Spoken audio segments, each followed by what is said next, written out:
And let's get started just to stay on track here because we do have seven speakers joining us. And I'm Edith Macker. I am the Director of Environmental Initiatives for the Mayor's Caucus, and I am filling in for our Chairman, Mayor Burns, Mayor of Geneva. And I'm super excited about the Environment Committee topic today on repair cafes. And we all know they don't make goods like they used to. When a consumer object breaks, whether it be a small appliance, an article of clothing, we don't think to fix it. Quality isn't there. Products are made so cheaply that it's just easier to replace them than to try to repair them. Not to mention repair skills seem to be harder to find. I wouldn't say vanishing because we have some real talent here with us today, but it's hard to find somebody who will fix it. And if you've ever tried to have something fixed, they'll often say, it's just, why don't you just get a new one? But and compounding this is sort of a concept of planned obsolescence, where products are really made to expire so that you keep buying new things. And this is, of course, completely unsustainable, and it's a household burden. It's an incredible impact on the environment for waste and for climate emissions. But there is movement pushing back on that, and that is from the Repair Cafe movement. This Repair Cafe concept brings together talent and consumers who don't want to throw things away, but they want to fix them. And the inspiring movement started in Amsterdam 16 years ago, growing very, very quickly. There are now 3,600 repair cafes in the world. We have six in the Chicago area, one of them very new, and we pulled in all six of these official repair cafes in for this presentation. And I get to just plug this concept personally because I am a repairer. I started in the beginning of the year with a New Year's resolution to do something that volunteer work that didn't involve a computer screen. And I have been sewing since I was a kid. I actually had the option of a childhood chore to do other harder work or to repair my dad's work pants and work shirts. And I opted for that. I have the same sewing machine from when I was a kid. And that skill for repairing things and making things, I found a home in the Repair Cafe. So I have volunteered for three of the cafes that'll be presenting today, and really just thrilled to make this personal connection and share it with you all. The hopes is that you can learn enough about the Repair Cafe cafes, how they work, and then if you wish to start one in your community, you can find adequate partnerships and resources to make this unique community event happen. So with that, we're going to start with a Zoom poll just to get some baseline knowledge about repair cafes. So hopefully you can all see that. We're just looking to see if you have heard of the Repair Cafe before this meeting, and if you've ever attended one.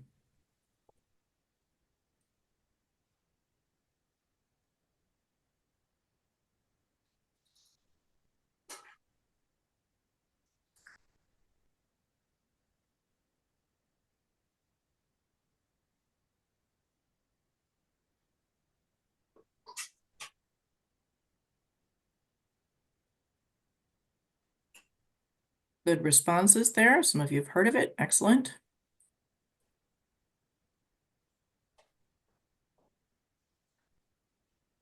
Any other volunteer fixers out there? No. Okay. Except for the speakers. Excellent. So we can close the poll. We've got 77% of you have heard of the Repair Cafe if you can't see the results there.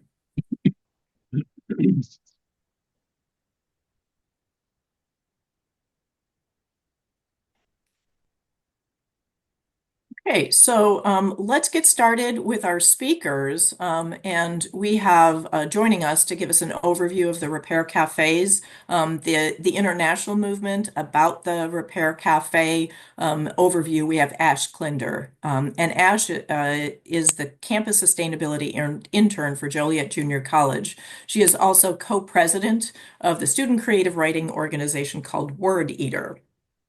And Ash is the co-organizer of the Repair Cafe at Joliet Junior College and has an excellent presentation, a lot about how repair cafes work and what the movement's about. So please take it away, Ash.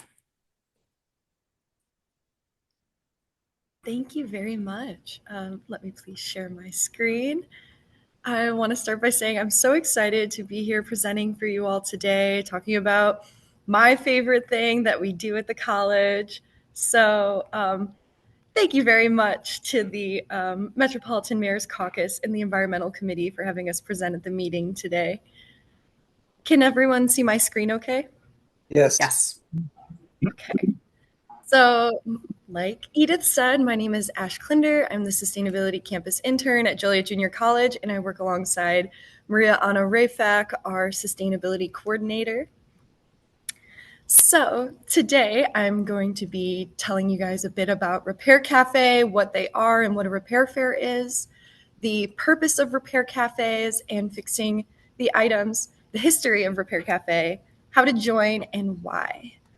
I'm really excited to talk more about the why as well because, like Edith said, it seems like a lot of our items are made to be thrown away, and there's a lot we can do about it. And joining Repair Cafe specifically is a great tool to advocate for better made products.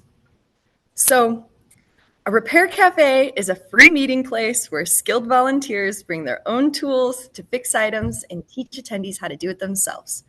It's generally a free event through the Repair Cafe model. It's always free, but they don't compete with other repair businesses. And a lot of times repair shops will even come volunteer at these events to promote their businesses. We do small household item repair. So people will come in and check the item in for free. Then they'll wait in our lobby area near our repair stations. They fixed the items with the volunteer, and I threw a picture of Edith in here because I'm really grateful she came to our last Repair Cafe. And the attendee gets their item back. So hopefully the item will be fixed. It's never a guarantee at the Repair Cafe, but we'll try our best, and most people leave pretty happy. So why do we do it? It fosters an appreciation for personal possessions. I love this picture with this guy because he brought in a whole bag of clothes that he just did not want to throw away, and he fixed them all up. And getting to keep that item in his wardrobe for longer is really nice. It reduces avoidable waste and saves people money. That's the biggest one. That's the thing that I would love everyone who comes to repair cafes to take away from it, is that we don't have to throw away our stuff. We don't have to buy new stuff. And we can all help each other out together with it. So that knowledge transfer between the repairers and the attendees and the repairers with each other is really wonderful, as well as engaging the community of all ages. And what everyone says about cafe is it's fun. Anytime you come to a repair cafe, that's the number one thing. You watch videos online, they'll say the same thing, because it's really fun to be able to share your skills, and the fixers are generally really excited to share their skills and show off what they do and refine it. And people are really happy to get their items fixed. A lot of sentimental items come through too. So those stories being exchanged is really a beautiful thing. So some of the stations include, but are not limited to, jewelry, bicycles, small furniture, textiles and clothes, electronics, and ceramics. These are the 6 we have at JJC, but there's definitely more. Things could be like leatherwork or instruments or even more. So it really depends on your volunteers. So finding our volunteers, we cast a wide net. We do this through promoting at JJC on our campus, but also in the community through Facebook, green organizations, through the local news, and over the radio. So like I said, the more skills, the more stations, and the more repairs. So finding that wide net is really nice. We reach out to the retired community, local repair shops, local school faculty and staff, and then outreach to any handy or crafts people in the neighborhood, like Edith. We use an online form to sign up, and we also do an onboarding at JJC because we want to meet up with the volunteers before, and we're not as regular as some of the other cafes you'll hear from today. So that really works for us. And I want to get into what it's like to just work a repair cafe. So the volunteers arrive before the event begins and bring all their tools from home. Bringing their tools from home is one of the most essential parts of Repair Cafe. That is the whole purpose, is to have a place with tools that you can repair your own items. The knowledge is amazing too, but a lot of repair cafes, it's all about the tools. So fixers have their stations where they keep their tools and perform the repairs. Attendees enter with their broken items, check in, and sign house rules. I'm not sure if everywhere has house rules, but it is common practice and it is important to Repair Cafe as well. If you register with them, you get access to their house rules. And this is a liability issue. It basically means that everything that the fixers have done is out of good faith and that there is no legal liability towards the organizers or the fixers after the item leaves the cafe and after it's checked in. So after they sign that, then they wait in their chairs until their fixers they need is available. Fixers will be working throughout the entire event. So at first they'll get, easy choices to which one they'd like to repair. But as more people wait, fixers will be able to decide which object they feel most comfortable with repairing. On our team, we have some people who are very talented at fixing vacuums and lamps, and then others who are more talented in fixing electronics like computers and PlayStations and things like that. So they'll generally choose the item that's best for them, but we try and go in order of the queue as well, so that way none of the attendees feel like they're being left behind. Fixers then complete the repairs to the best of their abilities and record whether or not they were able to fix it. This recording is also really important to a lot of repair cafes too. Many are competitive with their success rate. So it's pretty fun to be able to compare that. And recording this data is great for marking how our objects are able to be repaired, what brands are repairable, etc. So our repairers, our fixers, will be doing some assessing while they're there. Something that's really important to fixers is having a Sherlock Holmes mentality. And I think this is why it's so fun for them, is because they get to take it apart and really assess what's wrong with it and then put it back together. So your fixers that you're looking for, they got to be a little curious about everything, because we don't know what items are walking through the door most of the times. Some repair cafes do have appointments, but others do not. Ours does not, and I think that adds to the mystery every time. We generally try not to do too long of repairs. It depends on how slow the day is, and it depends on how determined the fixer is, because sometimes you think it'll take less than 2 hours, and it doesn't. And so we try to do that, so that way as many people can come through as possible. I also have down here a couple of links to repair guides for diagnosing using a process. That's also very important to make sure we have quality repairs and we're really understanding the issues. And now I want to talk specifically about Repair Cafe. They're all about repairing things together. That's their little tagline, along with "Toss it, no way." And I am a big supporter of Repair Cafe, and I am proud to be talking about their message because I really believe in it. And I hope you guys will see the value in it as well. So, like Edith was saying, the first Repair Cafe began in Amsterdam and was registered as a nonprofit 16 years ago in 2011. Oh, wait. 16 years ago it began, and then it became a nonprofit in 2011. And now there's 3,627 cafes around the world, a lot of them being in Europe and the Netherlands, but there's many around the US now as well. You can learn more from their website. This is a screen cap from their front page, and they have so much information about each of their cafes. They have exhibitions for like art projects. They have Ode to the Repair. It's really a beautiful website. They care a lot about what they do. And Martine was very passionate about this as well. It started as her passion project as a journalist who wanted to see less things go to waste. And she gathered her handy friends and started a cafe where they drank coffee, fixed stuff, and taught people how to fix their own stuff. So why Repair Cafe? Besides all the great stuff I just said, I love that their branding is recognizable. It's a global movement to bring back repair in a modern way that I find fun and I think is kind of cool for all ages. It is actually completely free to join. You have a voluntary donation. And my favorite part is that you're able to join the Repair Monitor and contribute to the global data collection on repairability and sustainability of items, which I'll be talking a bit more about later. And the best part about Repair Cafe is that it is replicable. Another best part. I like a lot of things about it. But the Repair Cafe manual makes starting your own so easy. So once you register, you have access to this 27-page manual. It has material guidelines for your fixers if they're unsure on what to bring. It has timelines, tips on finding donors, volunteers, and more.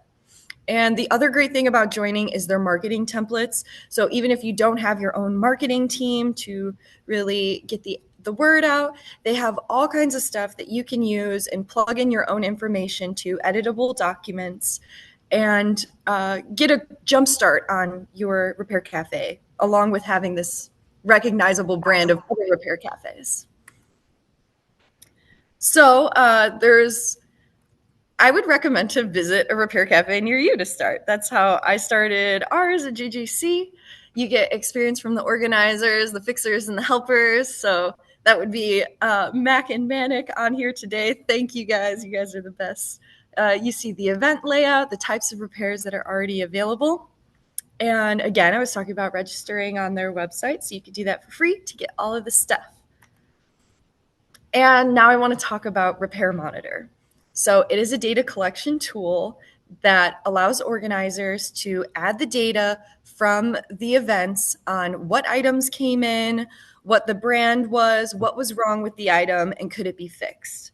So this is all really important data that we could even use when purchasing items. Like if you want to see what vacuum is broken all the time in at Repair Cafe and which one has the highest rate of being fixed, then you can kind of pick things around that. And on the right side, I have a word cloud that has the most common actions that are taken to fix these items that come in. So you could see in the middle, the big one is part replaced. And at repair cafes, we don't sell parts or have parts necessarily. Some people may have extra, or maybe what happened at our last cafe was somebody fixed the lamp and had an extra part and used it on the next one. So sometimes it works, but generally we expect the attendees to bring their own part if they know they need a part, or if when they're there and after the fixer assesses what's wrong with it, they can tell them where to buy the part, and either they can get it that day or see how to fix it themselves, be given a guide, something like that. The other things you see on here, though, are pretty easy. So repair cafes are, it feels like hard sometimes to fix your items, but the answer can be simple. And having the skilled volunteers there really helps to make it more simple to see how to fix your items. I also want to share some of the data from Repair Monitor with you all because I think it's very interesting. So 389 repair cafes report to Repair Monitor. They have 138,000 documented repairs, which is just amazing. You can imagine how much space they're saving in landfill if even half those objects are repaired. So it's really a fantastic thing, and this is only I think a tenth of the repair cafes. So coffee maker is the biggest one on there, which makes sense why cleaning is so big on the list on the word cloud. And that maintenance is also good things that you can get tips from Repair Cafe.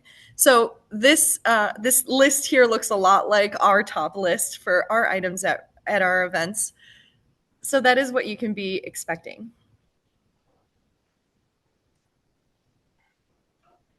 The success rate in general is about 62%, which considering all of those things would have been thrown away, 62% is pretty good. The biggest reason for failure to repair is no way to fix the product. So that brings us back to planned obsolescence and things being made to be thrown away rather than to be repaired. So this piece of data being the number one is very interesting to, I think, any manufacturers who are making items that should have some sort of repairability to them. spare parts not available at the session, unidentified failure, too worn out. Too worn out is another good one to note, because when people come into the Repair Cafe, sometimes the fixers will be working with them and they'll want to fix the item, and maybe it'll be a piece of clothing and it's just too thin to sew back together, and sometimes they'll do it anyway. But again, it's that letting the attendees and the regular people know what maintenance is like and what to look out for on their clothing. And this leads me into the big meanings behind Repair Cafe, some of the things that I study working with sustainability at the college and for my future career. So I just wanted to bring up some of these. The Sustainable Development Goals, the United Nations SDGs, are our guiding principles in our office, and we like to look for them in all of our projects that we do. And we think that Repair Cafe aligns with a lot of the goals. And you might look at some of these and be like, well, how does that work? Like decent work and economic growth. But that is important because we are teaching people skills that they can use to start their own businesses, to empower them. And sustainable cities and communities. I love this community empowering lifestyle that people can volunteer at and attend. And I think most importantly on here is responsible consumption and production. That is something that we can play into, and through our data collection and through this global movement working together, we can really advocate for quality made products and a circular economy. So this was the next thing I wanted to talk about recover, make, reuse rather than take, make, waste. So a lot of our items, even in the recycling economy, we still throw them away when there could be alternate purposes to them, or if they were made in a way that was less likely to be thrown away, or thinking about the end cycle of the product. So repair will help extend the user life cycle and minimizes waste generation by doing so. Things can be reused in different ways as well. Like when I talk about worn out clothes, they can be turned into insulation or a variety of other things rather than just thrown away and put into landfill where it will never be useful again. And that also goes along with zero waste. I threw a few facts up here that I'm sure some of you guys know about the landfills in Illinois. And an interesting fact about how many people actually try to repair their appliances. Only 12% of people even attempt to repair. And I think that a big part of that now is because there isn't a culture of going to the local repair shop and your grandpa works there, and your grandpa might be retired now and he doesn't have his repair shop anymore. So repair cafes are a sweet way, an enticing way, especially being free, to get people to want to repair their things again. And this is the biggest thing that we can do and advocate for in Illinois, and what I try to advocate for all the time. And it's right to repair, which makes the original equipment manufacturers responsible for their excessive waste due to lack of repairability. So this brings up planned obsolescence again and poor durability. And it also sanctions access to manuals and materials required to do repairs. So that could be tools and parts. And I'm sure you can think of a few companies who have these sort of gates on how you can treat your product after you've bought it to maintain a way to keep your product a little bit. There are lots of states that have right to repair laws, and the European Parliament also adopted right to repair. And Illinois has it right now in our Senate, SB 2680, 2023-2024. So that is right to repair. I hope this sticks with you guys because I really believe in it. And I think that we don't deserve to fill up our landfills because the items were not made to last. And finally, after that heavy bit, what's the secret sauce? I think that it's a reliable space. So our space at Romeoville campus is wonderful for the event. I think it really contributes to the good time. having an organizer or a coordinator is huge, making sure that the paperwork is all there, getting the data all there, emailing everybody and getting it set up is extremely important. So having somebody to do that or a team to do that is really good. I say the Hardy crew. I love my Hardy crew. We get it done and we work together. And the secret brew is coffee. So there are many ways to run successful community repair spaces. Ours is a repair cafe, but you'll hear from repair fairs today. And they don't have to be a weekly event. It could be twice a year, like ours at JJC, or once a month, like Oak Parks, who's going to be going next. It all just depends on the engagement from the volunteers in the community.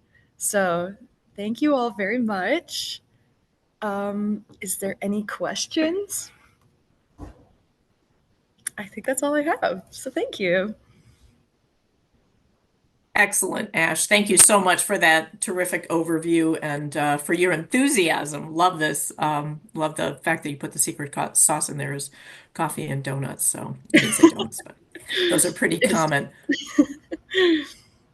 So if you've got some questions, you can put them in the chat. We might have room for more of a discussion at the end. We'll make sure that we get to all of our speakers. We've got a round robin of the repair cafes next. Mayor Burns has joined us, so I don't know if he's able to say hi. He's having still I technical. am. Good morning, You are everyone. here. My Okay. apologies for my screen not working, but And apparently your keyboard is out too because you only got one yeah, letter out. But it's brutal, isn't it? It's like I thank God think it was number, not something else. So, and Ash, thank you very much for your presentation. Thank you very much, Mayor. And if you could send somebody to my house to fix my computer, that'd be helpful.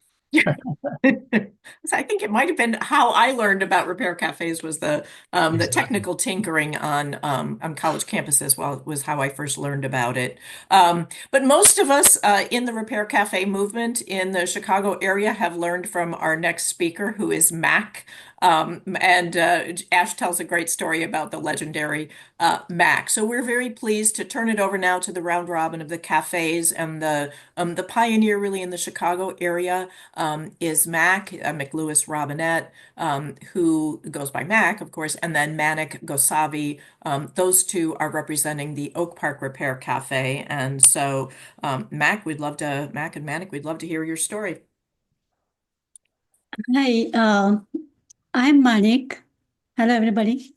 Thank you, Ash, for the nice overview of the repair cafes in general.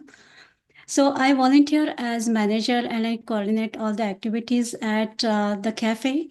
It is my pleasure to introduce the co-founder of Oak Park Repair Cafe, Mac Louis Robinet, who taught at University of Illinois at Chicago and later worked at Argonne National Lab. Mac is an optimistic environmentalist. He believes that every action, however small, taken by an individual contributes towards the better environment. With these thoughts and amazing repairing skills, Mac started Oak Park Repair Cafe in January 1213. So we completed 12 years this year. And all these years, this cafe has been doing a phenomenal job of fixing small household items, appliances, clothing, toys, keeping them from the landfill, and supporting the circular economy. This cafe has been successful in bringing people together, developing a sense of close-knit community. Also, over the years, this cafe has participated in various events and activities related to environmental sustainability. And as Ash mentioned, Mac has provided valuable guidance to people who then started repair cafes in their community. Let us hear more about this journey of successful 12 years from Mac. Thank you, Annie. So my first contact with the Repair Cafe was through an article I read in the AARP magazine. So I was up late, say 1 o'clock in the morning. I sent them an email and then I instantly got a response back. They said that another person from Oak Park had inquired about the Repair Cafe. So I asked them to send her my email and a phone number. So the next morning, early in the morning, I got a phone call from Nancy Bauer. And so we got together, a meeting that same day, and we decided that we could do this. So she had a background in marketing, and so we agreed that she would develop the posters, send out the media press releases, and I would find a space and the fixers. So I could have never done this without her. So, but it turns out that uh, finding a space, as Kinder pointed out, was the hard part. Finding the fixes was easy. So you find one person that you know, and they know somebody else, and they know somebody else. So it kind of like it, you know, it really works. So our Repair Cafe fixers come from, we call them either fixers or coaches. They come from a wide spectrum of backgrounds. Um, so we're not just retired people, we're people who are in the middle of their careers or whatever. So for example, we have one guy who's a gynecologist, and he often sometimes have to, in the middle of a project, will say, I have to leave, I have to go and deliver a baby. So that was the fun part. Uh, so it it turns out that this is really a perfect time to start a repair cafe. Even though it's true that things are made really not to be repaired, but we have YouTube, which if you know nothing about repairing, you'll find an answer in YouTube. You just have to have the tools and the patience, and of course Google. And as we had a case early when we first started, where a guy brought in what we thought was simple antique paper stapler. And so we found out when we opened it, it was just a broken spring, which we happen to have. And so, but then we put it back. We did, we discovered we couldn't figure out how to put it back. It seemed so simple. Then it occurred to us that there was a patent number on it, even though we had taken pictures. So we looked up the patent number on the very first page. The answer was obvious. So so today there's almost no excuse that you can't do it. Um, so um, so uh, initially we sort of maybe overdid our planning or whatnot.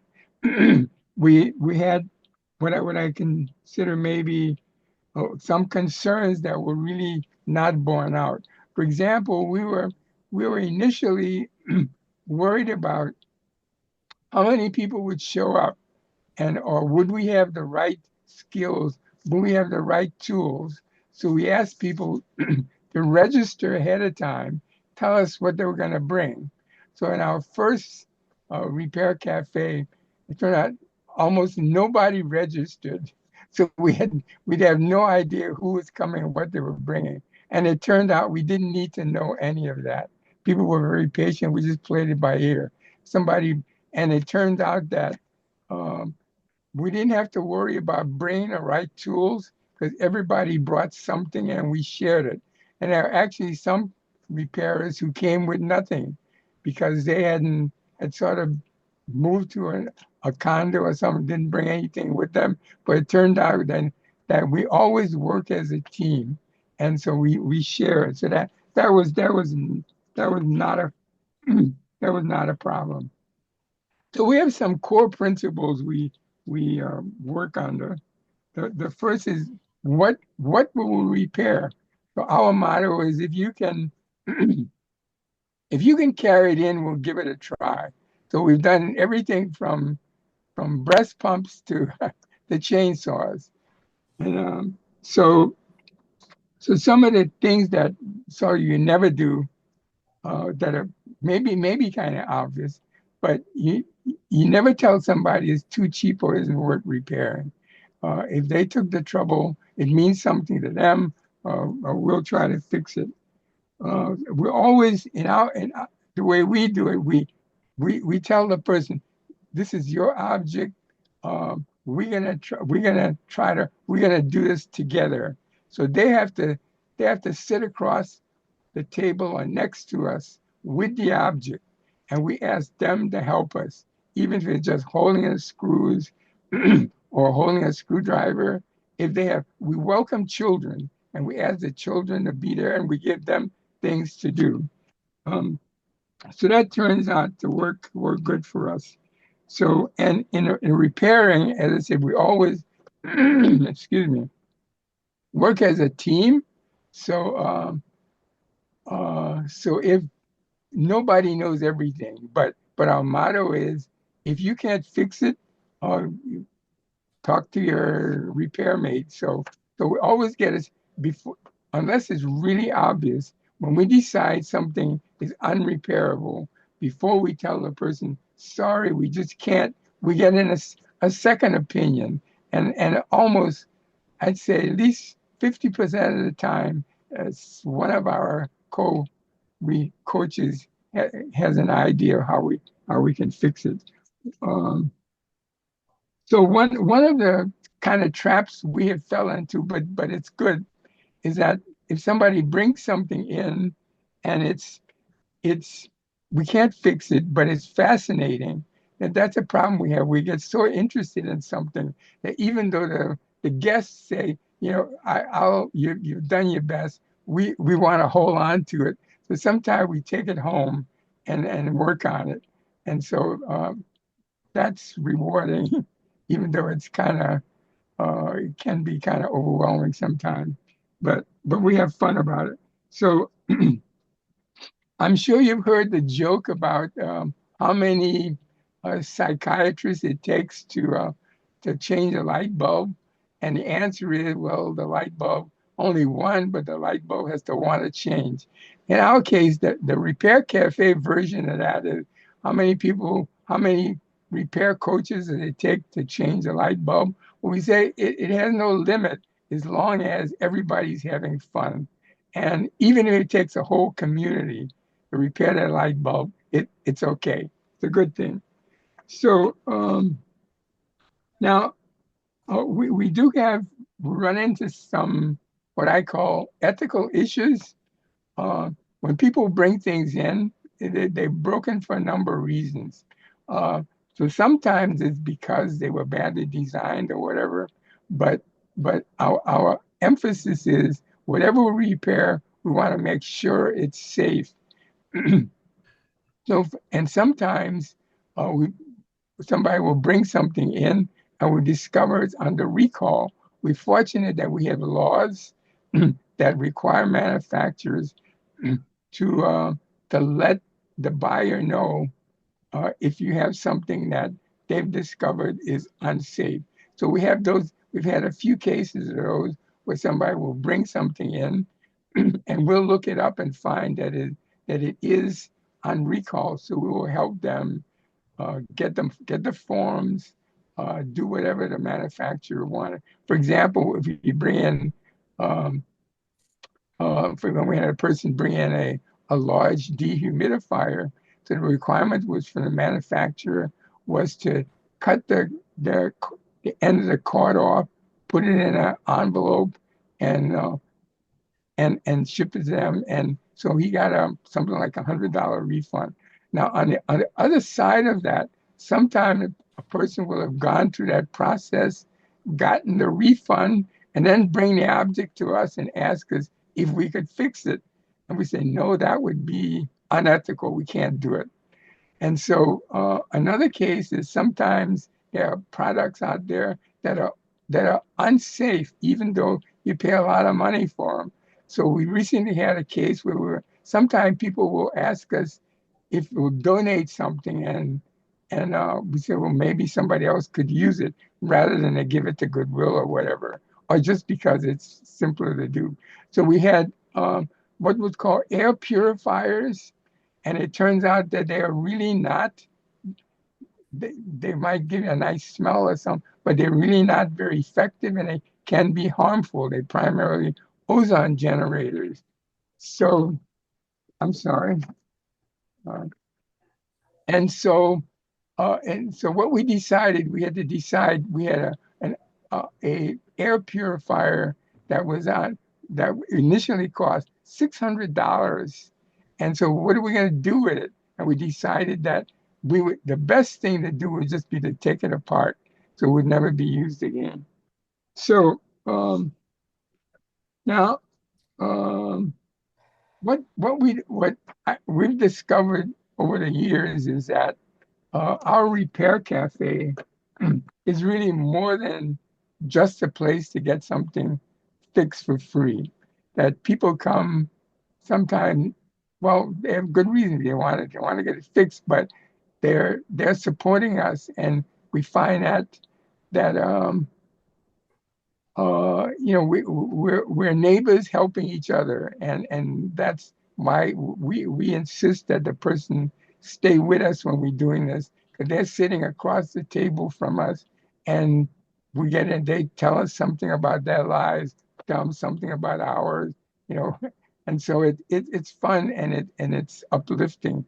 So we feel that if we can work together as neighbors to fix the little stuff, maybe we can fix the big stuff. Now, when I first started the Repair Cafe, I really had kind of a ulterior motive. I knew that we could pull this off in Oak Park. If there's anywhere you could do it, Oak Park was the place you could do it. But I thought that it turns out that, as Kinder pointed out, there are many repair cafes around the world, and even in low-income communities. But the irony is there are many, many, many more repair cafes in upper middle class neighborhoods than there are in low-income communities. So my goal was to start a repair cafe, help start a repair cafe in every Black community in the Chicago area. And Oak Park would be the model, we'd be the seed, and we could help them start, and then they would take off from there. But it turns out that was very hard. We had to start with I went to many churches and community centers and libraries and whatnot. And we did have it start at the Austin Library. We were there for almost a year, but we never really got the community to coalesce around us. And so after COVID, we never went back. So maybe there's a way to do this. I think it's essential that low-income communities, especially in Black communities, adopt this. It's kind of a no-brainer. So I think that's all I got. Now, what I'd like to do is, when I'm doing a repair, sometimes I get so involved that there are people buzzing all around us, and I'm oblivious to what happened. But Monica is the one who makes this happen. So I think I still have enough time left if I could ask her to tell you what she does, how she manages this. Sometimes it's sort of like herding cats. So Monica, could you tell us how Yes, you do this? it's very kind of you, Mac. Fixers or coaches are the essential part of the repair cafes. I just coordinate the things and activities around. But Mac, as he says, coaches, we have a fantastic group of coaches, and they are more than happy to share the knowledge with the visitors. And the visitors, the people learn so much from the coaches. And as Mac mentioned, sometimes they take things home because they are so much passionate about fixing things that they don't want anything left half away until they reach the conclusion that the thing is not fixable. They won't give up. And Mac is an excellent example. He leads by action, and he is really so much involved in the repair that nobody can disturb him. So what I do, how do I manage is when people walk in with the items, we don't have registration. It is just walk-in cafe. So people bring in their items. They stop at the front desk, fill up a little form.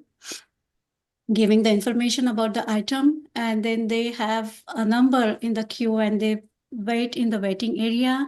They can enjoy coffee and donut while waiting. And then I just guide them to the appropriate coaches. We have a couple seamstresses. Edith joins us sometimes, a jewelry person, and rest of the bunch, the coaches can fix almost anything. And so people are very patient waiting. They don't mind waiting, even if it takes longer than 10 minutes sometimes. So after they take the item to the coach, they sit across the table from each other, they talk, and they develop, they kind of bond over the repair. People learn couple things about the repairing, and once the thing is repaired, they stop at the front desk. Again, they're on their way out. They complete the form mentioning about whether the item was repaired, whether it needed replacement part, whether they are coming back, or the item is not replaceable or repairable, which happens very little, very little. And then there is a donation jar. So if they want to, they can add to the jar, or if they just walk away. So this is how generally the cafe works. Our timings, we meet once a month on the first Saturday of the month.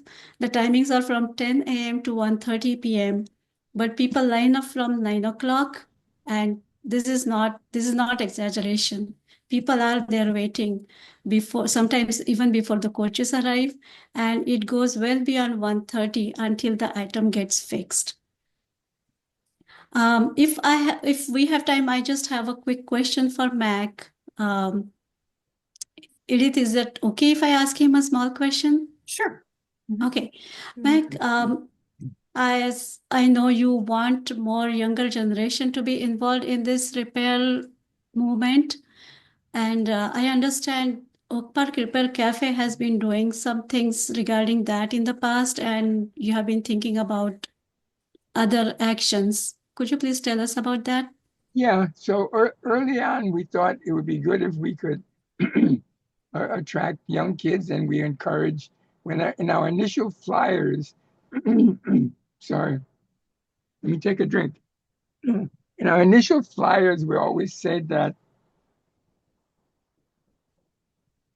children were welcome. So what we did at one point was we said we would have a special event for children to repair a clock. It turns out that a wall clock, a battery operated wall clock, is only 7 gears.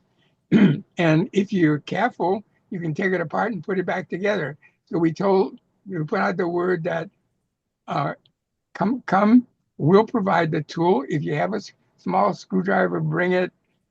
And we said, bring a notebook and a pencil so you can take notes about what you're doing. So we had, we did it twice. We had, say, maybe 10 kids or something showed up.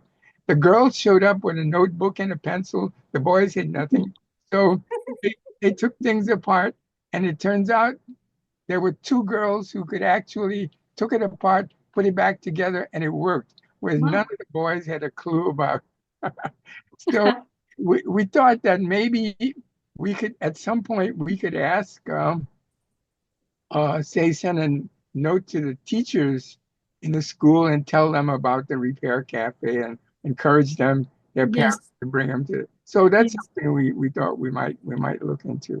Yeah, I remember we have been discussing about having very small presentations at the schools.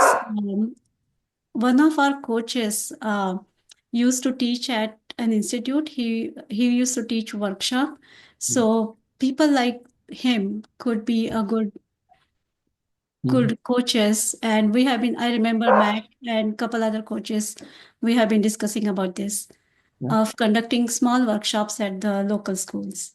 So I have a daughter who taught school, and so at one point she asked me if I could give her something that her kids could. They take doing lunch break. They would just take things apart, and they were fascinated by it. So we thought we might just have an event where said bring something you want to take apart. So That was fun. Thank you. Thank Thank you. you both. I'm going to keep us moving just for other speakers on here, but so appreciate your leadership and mentorship of the other cafes in the region. It's a real joy to work with the Oak Park folks. Next, I want to introduce Molly Price, who's the Community Outreach Manager for the Township of Lyons. And I also have volunteered at the Township of Lyons Repair Cafe. So Molly, thank you for joining us. Tell us about your cafe. Yes, thanks for having me. The Township of Lyons is located in Countryside, and I'm going to share our story. So I'm going to share my screen, and then hopefully this works. Did I share my screen? Not yet. Not yet. Not yet. I'm so bad at this. Okay, how about now? Yes. All right, I did it. Okay, so Repair Cafe at the Township of Lyons.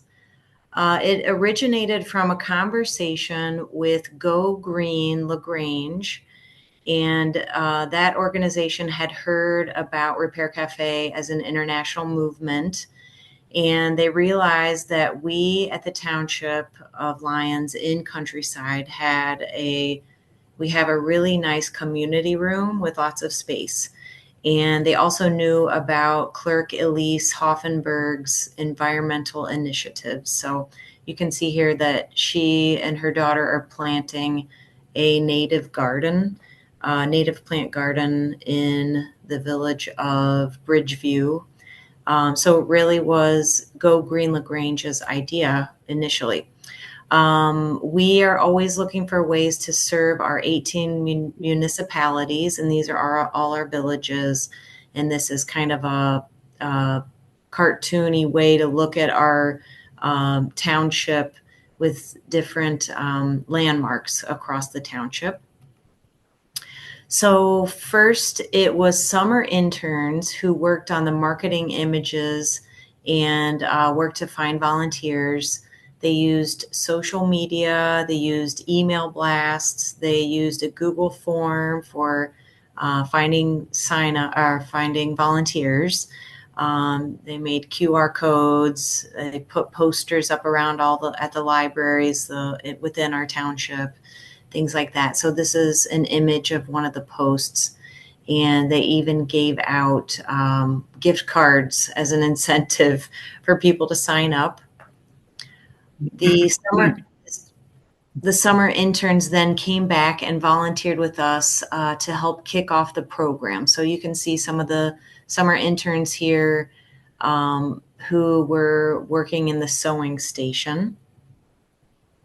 We have our Repair Cafe on the third Saturday of each month from 10 a.m. to 1 p.m. I think we probably copied the time frame from the Oak Park location, and that it ends up being a really good time frame. I would say that we do cut it off at 1 p.m., but maybe we should be more open to being flexible with that. But we are cognizant of our repair volunteers. You can see a couple of them here, or a couple of pictures of them here, and you can see that the room is a pretty big space, which is helpful. Consistent volunteers definitely make it easier, and they really are committed. We do end up giving them November and December off because since it's the third Saturday of the month, it ends up falling around the holiday time frame. We usually do have it at the Township of Lyons, which is a building in Countryside, but we have made a plan to occasionally visit other sites within the township. And here was our first time going to Bridgeview, the village of Bridgeview. They hosted us in their village hall meeting room. So it turned out nicely, and we got a new crowd. Additional resources that sometimes attend, we've had Illinois Composts, non-for-profit.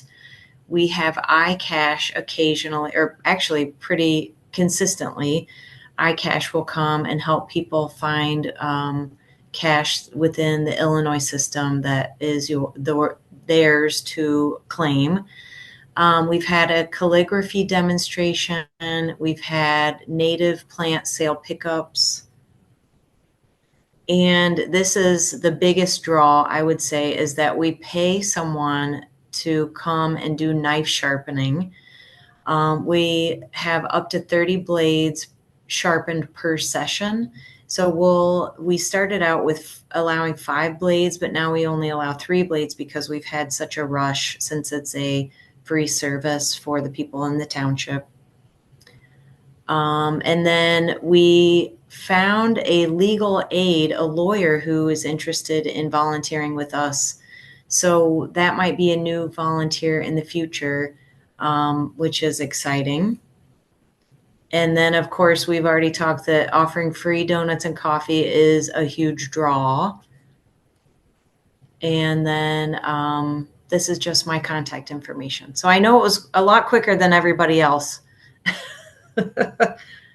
Thank you, Molly. Perfect. Yeah, thank There's you. one feature that I have to just shout out or call out about your cafe that made me smile so much when I did that. And tell us what happens when a repair is successful. Oh, yes. Oh, okay. So we've always had a bell on our counter in case we go to the washroom. And we take the bell into the Repair Cafe room and we ring it each time we have a successful repair. And that's a really fun way to celebrate and get the spirit going in the room. Yeah. I'm trying Thank to you. not share my screen now. You're fine. You're not sharing. I'm You're not. good. Okay, good. You're not. You're good. Okay, good.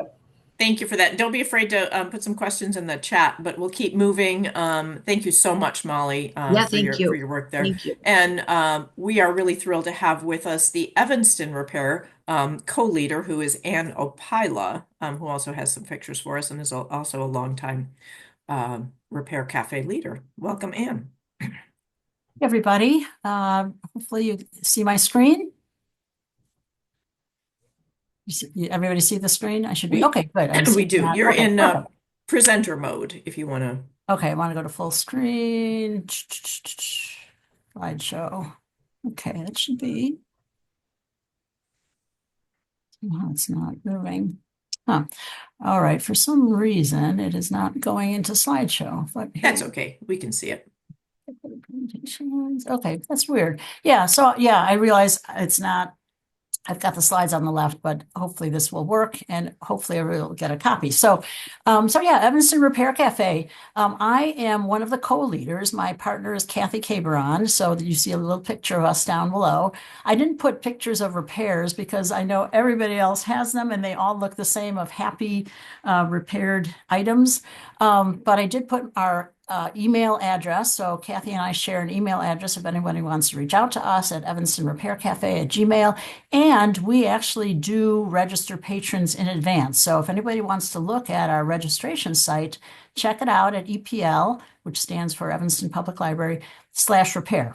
So those are the leads. We have 2 sponsors, Evanston Evanston Public Library and the Climate Action Evanston, which is an environmental group. So our Repair Cafe started in April of 2018. And to be clear, Kathy and I have only been doing this for a year. We picked it up last summer. But there was a volunteer who actually moved to the States, moved to Evanston from Europe, knew of the initiative there, and linked up as a volunteer with our Climate Action Evanston, and started the first event on Earth Day in 2018, and then slowly picked up steam. Right, started going to different locations. This individual, Bea, then became an employee of Evanston Public Library, and so they agreed to co-sponsor. And so in 2021, which is 4 years ago, they started regular Saturday events. And again, Bea was the library employee who coordinated the whole thing. And then by 2023, she established monthly events on Tuesdays and Saturdays. So that's what we do today. We have 2 events a month, one on Tuesdays and one on Saturdays.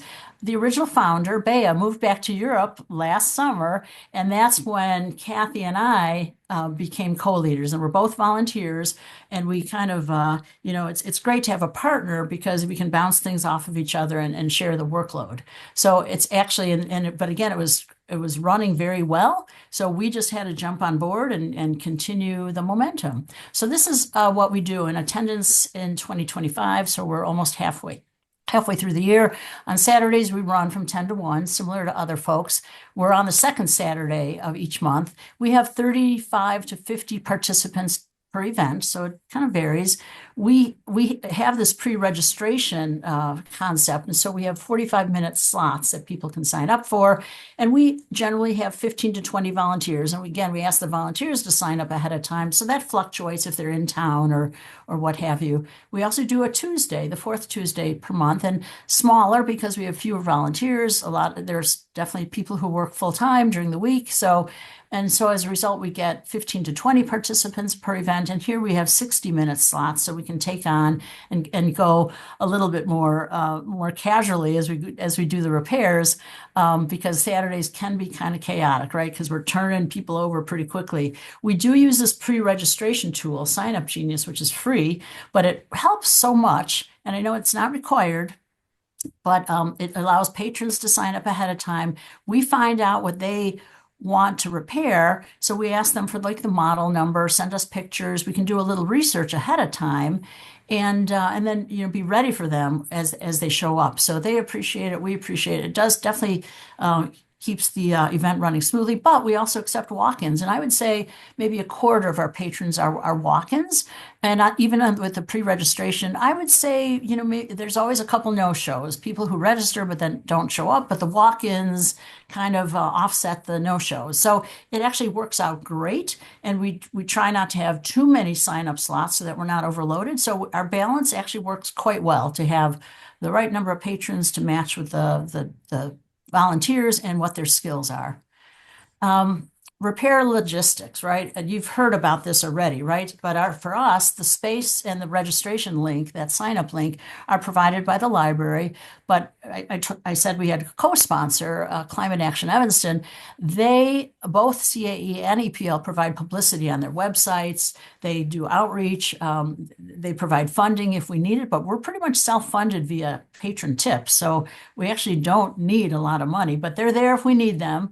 And as I said, patron tips fund our miscellaneous expenses, right? Our petty cash.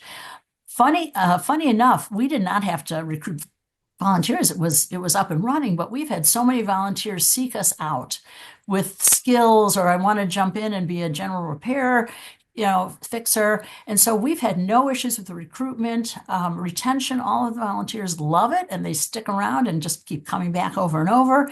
We want to recognize our volunteers. So we have 2 volunteer parties each year, and they love the social side of interacting with each other.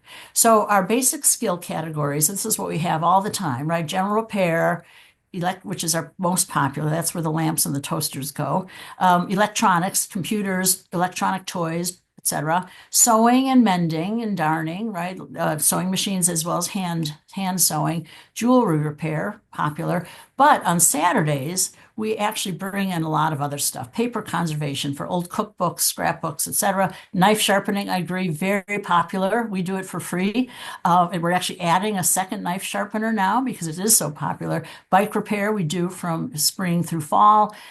Music consultation, eyeglass repair, and we're always open to adding new skills. So anyway, it's great, and I think the patrons are amazed at all the things we offer. Patrons and community, right? So we advertise. We advertise in as many ways as we can think. We put flyers up around town. As I said, we're on the websites for EPL and CAE. Evanston has a community newsletter that that, gets circulated. We've had several media, both the television and newspapers reach out to us. We've done media interviews, and surprisingly, we know a lot of patrons hear about us through word of mouth. We actually ask the patrons, "Where did you hear about us?" So it's helping us make sure we're reaching out, outreaching to the right part of our community. We also ask them where they live, and the majority are Evanston residents, but we welcome anybody from anywhere. So we know we get people from Chicago and Skokie and some of the surrounding communities. Interestingly enough, 50% of our patrons, since we've been doing it this past year, are new to Repair Cafe. We do get repeaters, right? 50% have been there before, but 50% are new. So the event just keeps growing and expanding in terms of awareness. Benefits, you've already heard about that, right? Reduce waste, no cost, teach people new skills, and then create this mindset. And I love my role as a volunteer co-leader. I'm the one on site who's doing all the in-person stuff, and it's such a joyful experience. I can't say that much, because the volunteers love it, the patrons love it, everybody loves it, and so it's just a wonderful, rewarding experience. The critical elements, which have already been shared. Supportive sponsors, right, who come up with the space, right? And again, I was very fortunate that the library had basically donates the space. We work with 2 different library locations, and they do the setup, and and that's super, super important. And then you do need, as already been mentioned, committed leaders and organizers like me. That having logistics, well-planned logistics is the foundation to success. And then, as has already been mentioned, you need skilled and dedicated fixer volunteers. And again, whether you recruit them or they come to you or you've already got them, I value our volunteers so much, which is why we do that party twice a year, and we also give them gifts once a year, like little volunteer appreciation gifts. So we know that our volunteers are super important. They've got not only the skills, but also the interpersonal skills to interact in a very positive way with all of our patrons. So great experience. Kathy and I were fortunate that we picked it up and it was already up and running. But if anybody wants to visit, shadow, that's what we do with new volunteers. We make sure they visit and get a chance to see us in action. Glad to host anybody who would like to learn more. Thank you, Anne. Very inspiring partnerships and such a smooth operation you run. So thank you for sharing that. Next, let's go back to Joliet Junior College. And so Maria Anna Rafak will tell us more specifically about the actual cafe at Joliet Junior College. Hello, everyone. I hope you can hear me and see my slides. So I am actually an architect by trade, and I started working at Joliet Junior College about 28 years ago and became our sustainability coordinator. And I am delighted to be able to work with amazing students like Ash Klinder. She reached out to me one day and said, I heard about this thing called Repair Cafe. I'm going to go visit. And then I would tell you the rest is history. We have been trying our best, like so many of the people have talked about, to keep it fun and also to spread the word, to do presentations like this to see if we can get more and more repair cafes across the state of Illinois.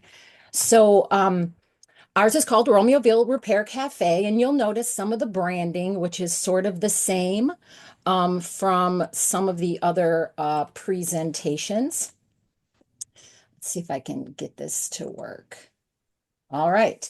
So our Romeoville Repair Cafe, we get about 30 volunteers per event. We call them fixers and helpers.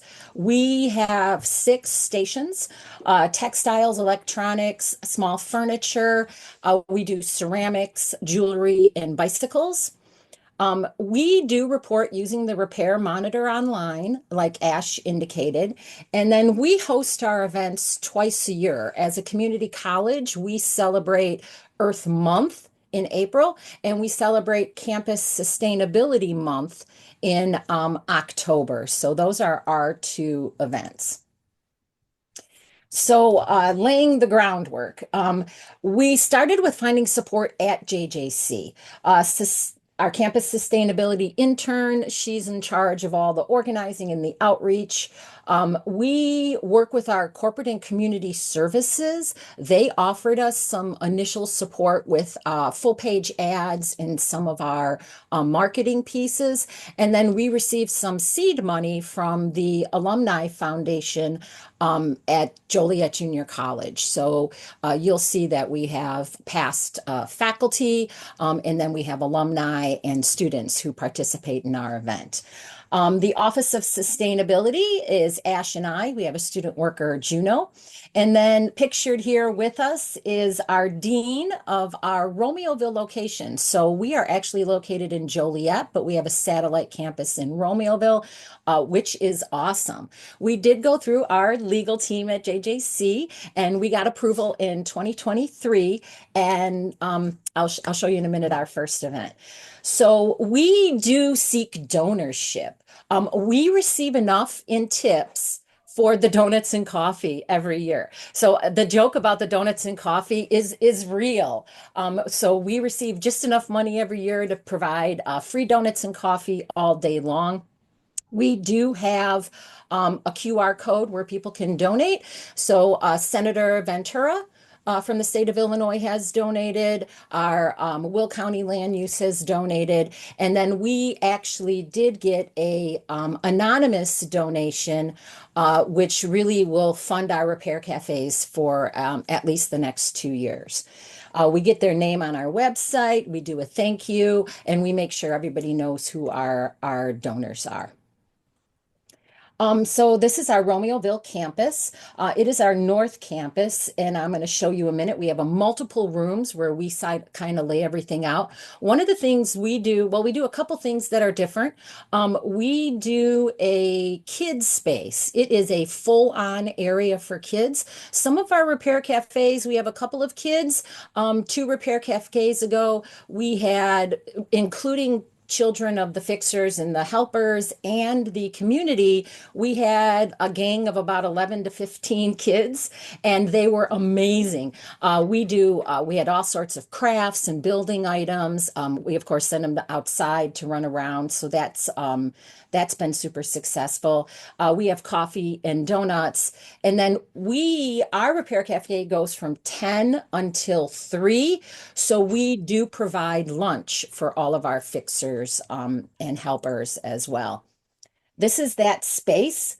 So you see we come in with our registration desk. We have our snack tables. We have a whole kids corner. We have a staging area where we have our lunches and people can keep their things. This is our sewing circle. That is usually one of our biggest pieces, so we keep it in a separate room.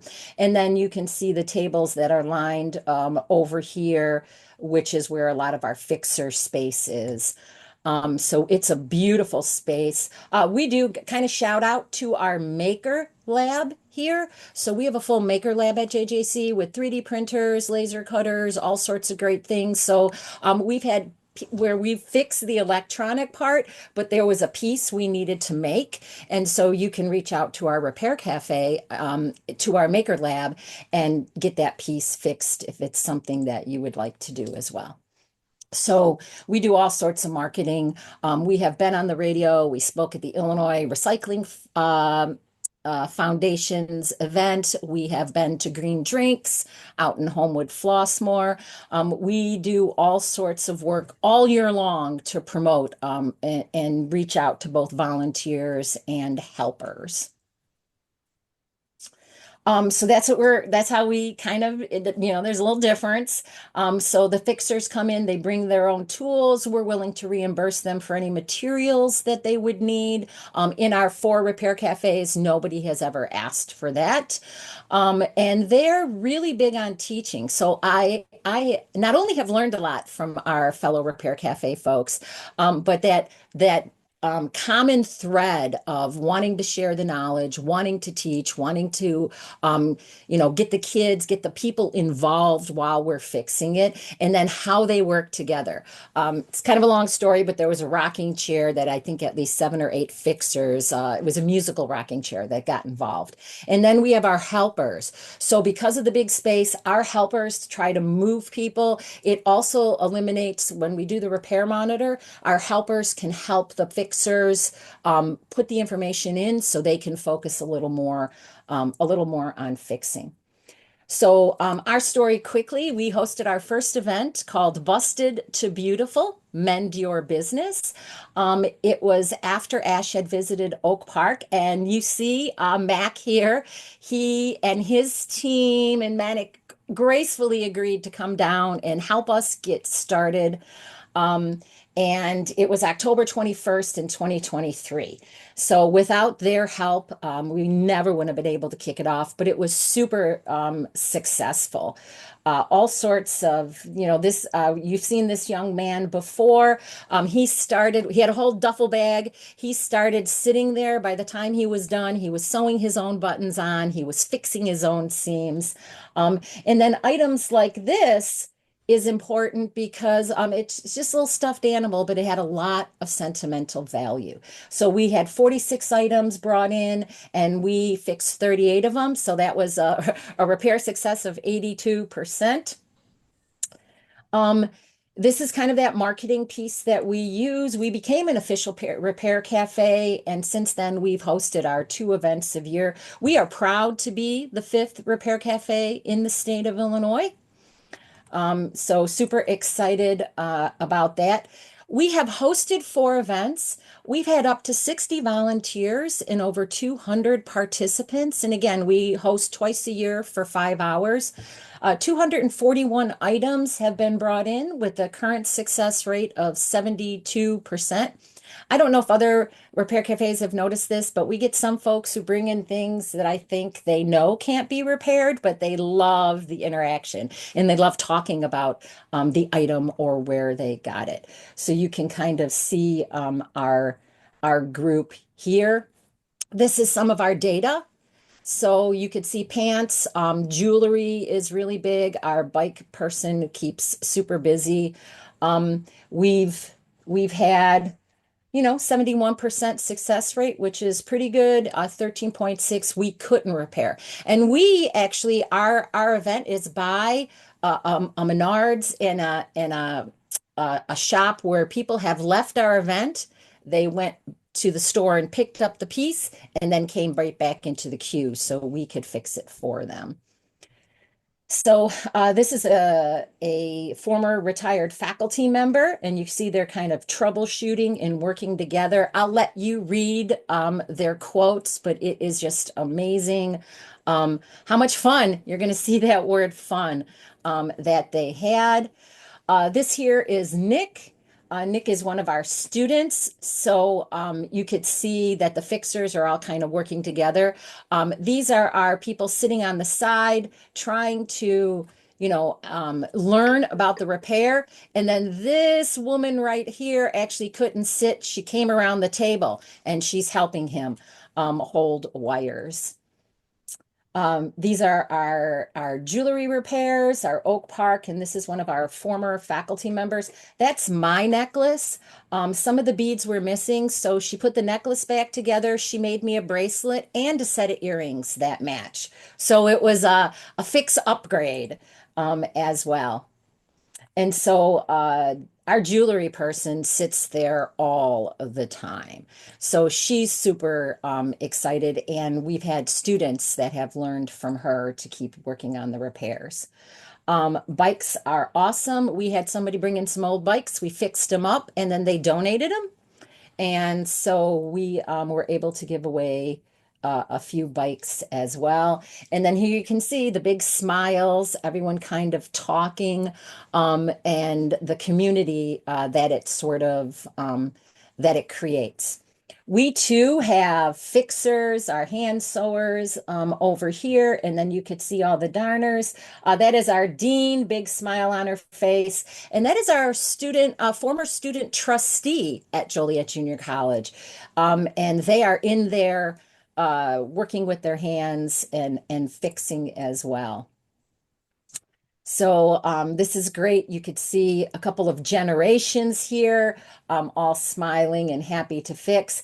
And Ash may not have told you, but not only does she organize and work on this all year long, but there's Ash right in there darning and doing some creative mending at our event. This is our ceramics expert, so he does an awful lot of our gluing and our fixing as well, and actually a faculty member at Joliet Junior College. And here he is fixing a sentimental vase of one of our former faculty. Oh, this is awesome. So our repairers range from a 15-year-old electronic genius to Professor Asher. Professor Asher is 90, and here he is. He doesn't stay the whole time, but he comes in the morning, and here he is with one of the actual individuals who brought in the rocking chair to fix, and you could see they're side by side here putting this together. This is the rocker. I'm not going to go into the whole story, but it took a very long time. It took the whole time to fix. But you can see the family that is here, and they're talking to our fixer, John. So she was super excited to get that piece back and up and running in her house. So our next Repair Cafe is coming up in October. We too welcome all of you. And before I let you all go, I have to say that I am super delighted. I have been taking notes and learned so many things from the rest of our Repair Cafes that we are super excited to try to implement out at Joliet Junior College. So thank you for listening. Thank you, Maria Anna. That was wonderful. And we are running tight on time. So, what your mentor, who comes to us from McHenry County College, we've got just a few minutes here to get through McHenry and Chicago. So, let me introduce Carolyn Campbell, who's a board member with McHenry County, who will talk just briefly about the start of the McHenry County Cafe. And we want to save a few minutes for Chicago and Lenore. So. Okay, thank you, Edith, and Welcome. hello, everyone. Last month when Edith announced our topic for May 1, I jumped in to share that a repair cafe was being held in McHenry County that evening. And I'm not going to talk very much. I'm just the connection in bringing Kim Hankins in to talk about it. She's the manager of sustainability at McHenry County College. I was going to highlight a bunch of the things that they do there, but in essence of time, I'll say that they do a Green Living Expo, which is a large event held annually, showcasing environmentally friendly services and products. So they're not unfamiliar with these kind of larger events and bringing people in. She's also president of the Environmental Defenders of McHenry County. My husband is also part of the Environmental Defenders, and just the other plug is that that's another connection in that he participated as a fixer in bike repairs. A little tentative at first, not knowing what they would be confronted with, but said turned out to be a very positive experience. So Kim, I'll have you to explain the rest. Thank you very much. Sounds good. Thank you, Carolyn. I appreciate it. And thank you all. I will share my screen real quickly and I will run. Whoops, wait a minute. There we go. Oh, okay, hang on. I know this is not what you want at this point, and we're trying to rush, of course. So let's see.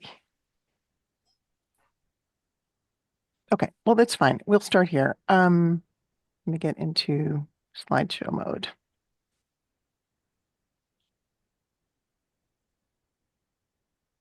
Okay, well, I'm going to start talking while I fiddle with this and make this work. So bear with me for 1 second. So we did, like she said, just about a month ago, our very first one.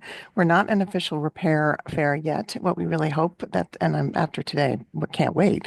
We actually called ours a repair fair because we did not offer the opportunity for the educational component. We just were already asking, there we go, a little bit from our, we felt kind of a lot from our vendors, or our fixers, all right, I am going to get this to work, but I don't know why it's not working. So we will just stop with the nonsense. It's interesting because, as Carolyn mentioned, there are kind of two parallel tracks that we ended up being on.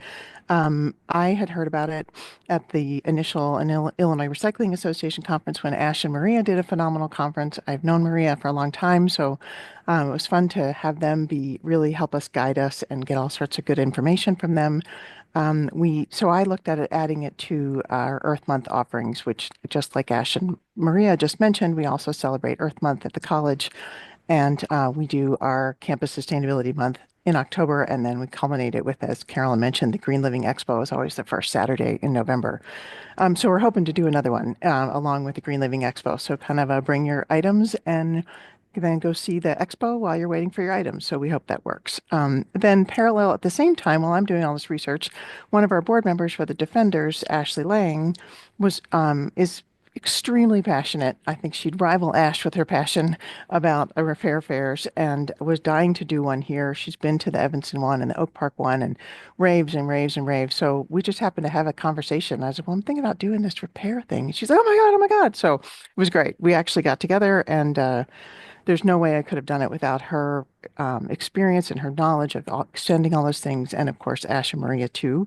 Ashley was very passionate about a book that brought us to called The Repair Revolution, and we used a lot of resources from that. Some of you are probably familiar with that as well.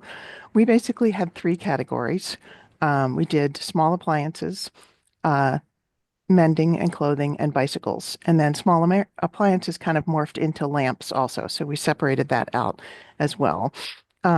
We had 34 families, and then we had 42 items repaired or diagnosed. Only 3 of those ended up getting recycled in our electronics recycling bin. That was one thing we quickly gathered, was once we realized there was going to be some metal recycling and some electronics recycling, we made sure we had a bin on site. But thankfully, we only needed that for a few things. We purchased the supplies for the lamps ahead of time and had a bunch of just everything, switches and cords and sockets and stuff ready to go. As it turned out, that was our number one thing. But we offered, just like others had offered, to reimburse people for any supplies they used. Some of the things that we learned pretty quickly is how long it takes to get through legal. Ash or Maria mentioned that too. It took about 6 weeks to get any of our waivers and forms through there, and that set us back a lot because we weren't sure if that was going to happen. We also wish we had learned to put a time limit on some items. We had some people bring very, very, very old items that took up the majority of time we were there, but we learned. We're learning a lot from all of you guys, and as well as from our own. We advertised pretty extensively. We did a press release, and the Rockford NPR station called us and did a little blurb with us, which was really, really fun. That was nice. Our local Buy Nothing groups, I'm not sure if anybody's mentioned those, but the Facebook Buy Nothing page, we use them quite a bit to recruit for volunteers. We actually had a full slate of volunteers, and then about 3/4 of those backed out. So that was a little stressful. But we had some people step up, namely some of our facility staff here at the college agreed to help me out, which was a last minute addition, and they were phenomenal. The only other thing, I know you're rushing, so I'll just add one more thing, is actually definitely said, everybody said, feed them, translate everything to English and Spanish. We had an on-site translator, which was super helpful. We had a couple families come in that was really helpful. And then last thing, make sure to set up near outlets. At the last minute, we realized we needed about 10 more outlets than we really had access to. But I will stop because I know you want to get to the next person. So thank you so much for the opportunity to share. Thank you so much, Kim and Carolyn. So sorry to run out of time, but we're so glad for the enthusiasm. Cheryl has popped into the chat or put up a question that we wanted to get everybody's feedback on, and a get together for later this year, where we thought we might get together in person. But I don't want to short our last speaker, who is Lenore Kimmel from the Chicago Repair Cafe, and I have a couple of pictures to share of her event while she talks. So welcome, Lenore. Hi, everyone. I have been doing the Repair Cafe now since 2013. That's approximately 12 years. We had a friend of mine who is no longer with us, had noticed that the International Repair Cafe in Amsterdam was inquiring, and giving you information. So we signed up for that, and we have been a member since. And we have a repair cafe once a month, the second Saturday of the month from 10 to 12.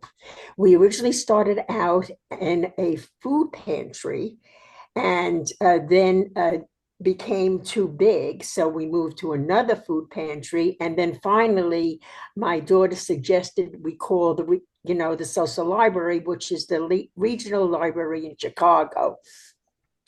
So they agreed to have us come in once a month, which we have been doing for years now. We have approximately, we have 4 general repair people who repair everything from toys to furniture to lamps to fireplaces to you name it. You bring it in, we try to repair it. We have 2 sewing people with machines who also hand sew if the fabric is too delicate. And we have a jewelry repair person, which is me. I organize the event for the day, and we get approximately 30 to 40, maybe 50 people in those 2 hours. If we can't repair it, we tell them where they can go to get it repaired, such as watches, because I don't do watch repair. And sometimes we tell them, well, we need this item. So if you go to the hardware store, come back and we'll put it together, which they do. They are an amazing group of men. And like I said, they have done everything from fireplaces to foods to vacuum cleaners. Just bring it in. And we are open to, we have people from all over the Chicago area that come in. We advertise on Facebook once a month. We advertise in the local papers. And I'll keep it brief. That's it. Thank you so much, Lenore. And again, sorry to run out of time here, but I just so appreciate the enthusiasm. So I don't think we have any more time for questions, and we don't have any more in the chat. So I just want to say thank you so much to everyone who shared, and I hope you all learned something about starting a cafe in your region and about the partnerships that could make that happen. So thank you to all of the speakers. We will follow up, of course, with presentations on the Environment Committee website, as we always do, and you'll have contact information both for Repair Cafe International as well as the speakers. I do want to invite the Environment Committee members to attend us for the next Environment Committee meeting, which is on Zoom again. It'll be June 17th, continuing on the topic of recycling and waste reduction.